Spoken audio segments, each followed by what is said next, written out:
Hello, welcome back to the channel. Hope you're enjoying the videos. If you are, we've got another one here out in the crops, seeing what we can do to control the ryegrass and blackgrass. We'll go have a look what Dad's doing. Please like and subscribe to the videos too if you're enjoying them. So we'll go have a look at this.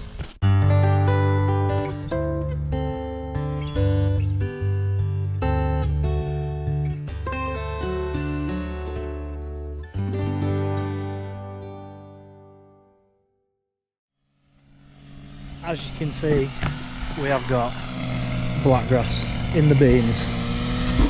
Just a couple of patches, so Dad's come up with a strimmer like we were topping the barley the other day. Dad's just trimming these worst patches, trying to miss the beans really, and hopefully if we get these trimmed now, by the time we're spraying the beans off, this blackgrass won't have gone back to head and it will be dead and done with. If you look over there, that's a patch of blackgrass just there, and there's a little patch here that is going into a little bit over there, which don't know what it is really. I don't think it's missed bits with sprayer because it doesn't make sense as to where it is. It could be where a lot of blackgrass seeds dropped last year from the baler, because it is in bale sized patches.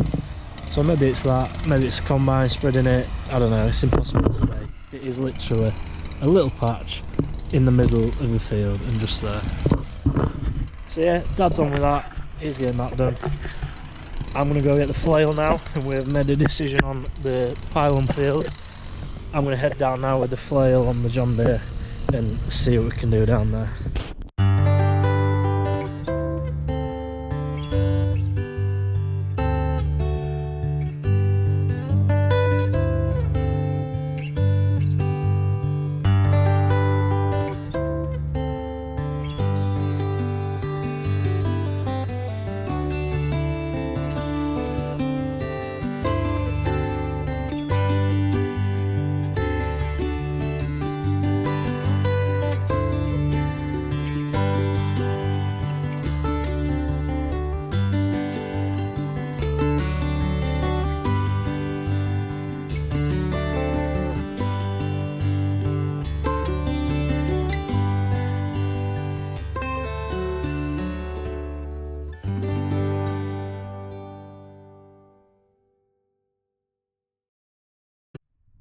As I'm walking back out the field now, you'll see that we've flailed all this headland and got rid of all that.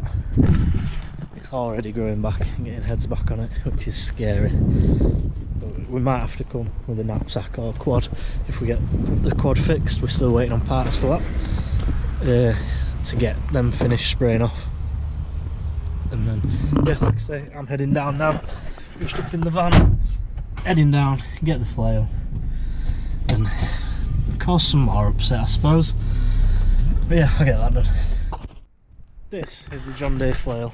You had a quick look at it the other day when we were changing the tyres, and we'll just give it a quick blow off, blow the radiators out and the air filter and give it a quick clean. But yeah, this is it. It's running a Kubota engine under there. And we got this flail, so I can't remember if I told you in the last video, the other mower that we took the tyre off, we bought it spares and repairs because it didn't run, with this flail on, and this used to have a rotary deck. So we took this flail off the non-runner, put it on our runner, and got rid of the rotary deck. But what I'd like to do, I don't know if anyone else got any ideas on it, the one that's not a runner, make it a runner and put a box on the front here and use the hydraulics, because it's got hydraulics to these little rams, replace them with a solid bar so it stays level, and then have it so the box at the front tips, and then deliveries can use it for poo picking. So you drive around with this, fill the box up on the front, pull up to the muck heap and then tip it, which means that they could take all the muck to the muck heap on this and we wouldn't have to have a muck heap in the yard through summer. So that's an idea I've got, a winter project that could be pretty cool. Any better ideas on that, let us know, comment on that. I'll have a run down here now and have a look at what we can do. So here I am, pylon field, and as you can see, ryegrass, ryegrass, ryegrass and ryegrass. So I don't want to take too much in here because it's a good crop of wheat below it.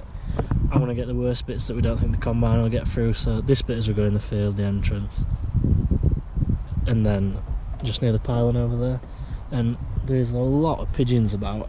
That's the next thing we face. So I spoke to you about how chemicals aren't working like they used to do. Rape is just nobody knows what to do with rape, what's the best. I don't think we'll grow it again. Everything that crops have going against them already, weather, chemicals, weeds, disease, everything like that. Pigeons are the next thing, pests. So it affects rape early on when it's growing. Pigeons hammer it and eat it all off. And this time of year, that field at the back, that's not ours, it's his neighbour's, is barley, and it's got some ryegrass in it, and it's fallen to the floor, so it's now laid, which the pigeons are now dropping in and eating. So on Saturday I came out shooting for the day with Lee, and we got 41 pigeons, trying to get rid of some of them and get them to stop coming around here, because the trouble is what we're doing now, I'm going to mow this and leave it so pigeons can land on it. So they'll land on this area where there's nothing, where it's easy for them to land, and then they'll gradually work their way into the field, eating more and more. And that's the other thing with the ryegrass drags the crop to the floor, because the ryegrass falls over, and the weight of that, especially when it rains and it's windy, flattens the other crops, which make it so pigeons can jump in, get sat on top of it and just peck the seeds out of the heads. And then the seeds fall through as they're doing that, and they start growing through.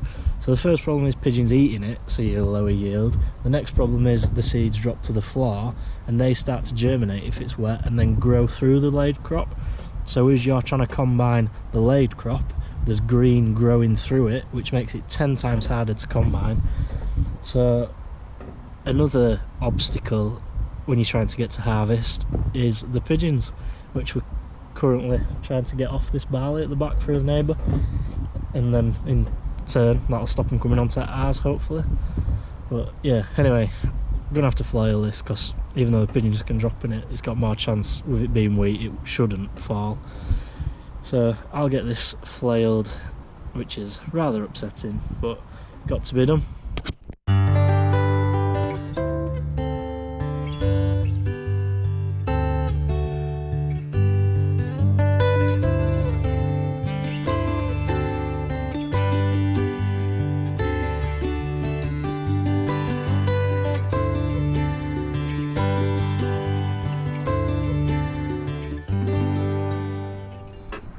So I'm mowing, I don't know where to stop, that's the issue. And as you can see, as the flail's laying it down, the grass drops below and it looks like you're just flailing wheat, which is even more upsetting. But like I say, the heads are down now. There's a lot of wheat heads which the pigeons will drop on and eat, but if they're dropping this bit, they're not eating the bit that we can combine. So there's that sort of benefit to it. I think I need to do this bit here, because that's thick. But I'm trying to save what I can while the stuff I save is still combinable, without blocking the combine up and causing more issues for the combine. But I don't know if people on YouTube have seen, but I put a TikTok out talking about how it affects farming and how it's affecting our farm, and how we are having to flail this as that's our only real option. And some people said that I was mental for doing that, and that we should be whole cropping it and stuff, which, yeah, we could, but we're a 100-acre farm. I'm doing these little patches and this little patch, so why would I whole crop this little patch? I'd have to come in with a mower to mow this little bit here, then come in with a rake and roll this little bit up, or just bale it straight behind the mower. There might be a bale, then I've got to wrap it. So by the time I've run all them machines, paid for diesel, you've got the wrap on, you've carted it, you've got it back to the farm, then who am I selling one bale to? And then other people said, well, it's mental, send it to a digester. The digester's full. They've done loads of this for big farms where they go out with their forager and they'll go do 50 acres, which to us don't make sense. Someone said to me, go chop it, forage it and put it in an ag bag and save it while winter, someone will want it then. How much does an ag bag cost? And how much does it cost to get a forager in to like chop it and whole crop it?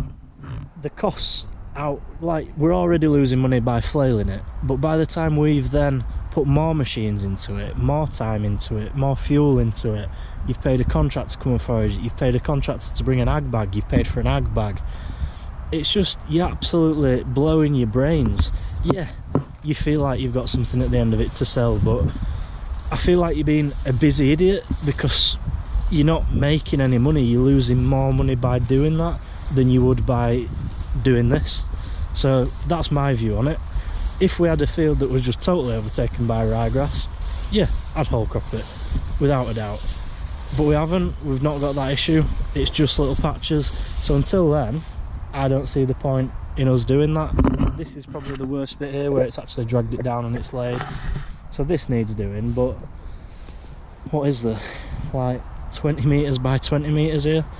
You wouldn't even be able to bale it, you'd be shunting around more than anything. So yeah, for us this works for now, and if we can control it and keep it to this, I would rather keep it to this, because if you're whole cropping you're still not covering your costs, you're just getting something back. So for us this works. Sorry that is a bit of a rant, but people don't sort of look at it like that, and I feel like until you're in our shoes and having to make these decisions and you look at the actual costings of everything, it's pretty easy to say you're mental, why aren't you whole cropping it? But if it were your crop, what would you do? Because, well, like I say, the costs just outweigh it totally. It's not even an option really for us. Like I say, if it was massive acreage, yeah, but little bits and bats, it don't matter, because like I don't want to flail this bit because the wheat's still good there. There is ryegrass, but the wheat's still good. It'll get sprayed off pre-harvest to make sure the combine can take it, and then we'll get in here after the combine and the straw's off, disc it all really lightly to get a chit, get all this growing, spray it off again before we re-drill. So we're trying as hardest to control it like this without getting to the point of needing the whole crop there.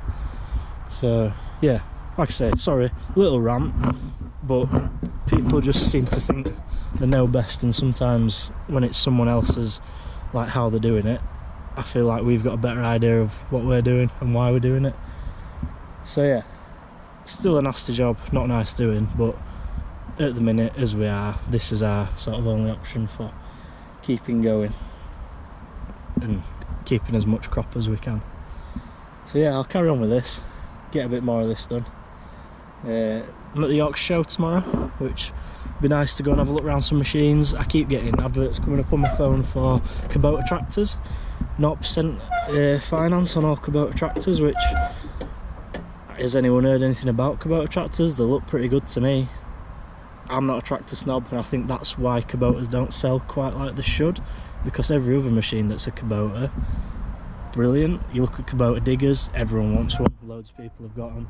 Kubota mowers, we run Kubota mowers, never had a problem, we won't go away from them. This John Deere's got a Kubota engine in it, so Kubota know what they're doing. So why people aren't bothered about Kubota tractors, I aren't sure. I think it's just that tractor snobbery. So yeah, it'd be nice to go have a look at them at the Yorkshire show, have a look at some new mowers. The Ransom cylinder mower that my dad drives, that you'll have seen on another video, that's getting tired now. It'd be nice to have a look at something for that if there's anything at the show. So yeah, we'll have a look around that, have a look at a couple of tractors. Like I say, it'd be interesting to see inside a Kubota. Maybe try and organise a demo to get something. They go up to 175 horsepower, which RTM's putting out 175, so it'd be nice to see one like on his plough, disc, subsoiler, see what they can do. So yeah, I'll get this done. Something to think about with the Yorkshire show tomorrow, have a nosy around. Anyone any thoughts on Kubota tractors or other brands of tractors to have a look at, give us a comment below. And yeah, I'll keep on.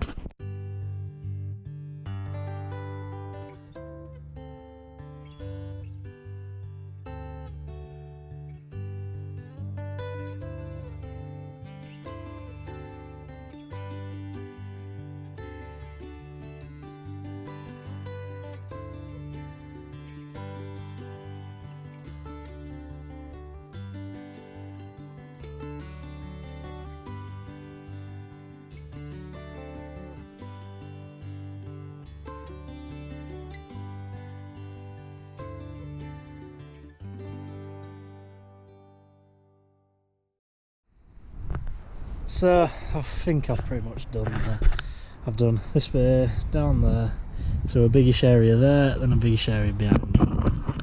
But it's where you stop, that's the issue with this job, and I don't want to lose crop. I want to lose as little as possible, and I think I've done the bits that wouldn't have been combinable, and that's what I've gone with. So people might disagree, but it's tough. I don't know, I might have not done enough, I might have done too much. Who knows? You could do it all, but yeah, we can't afford to do it all. So yeah, another video on the similar sort of thing. We're getting closer to harvest. You can see the wheat starting to change colour. The barley, you can just see through there. It's gone golden now.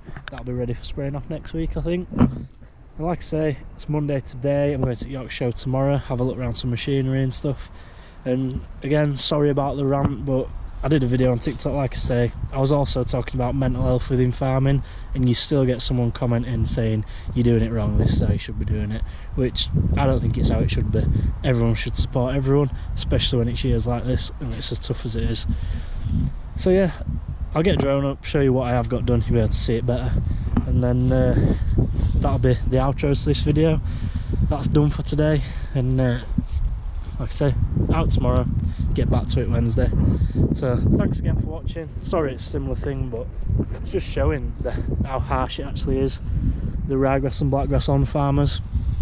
So yeah, see you in the next one. Thanks for watching. Don't forget to like and subscribe.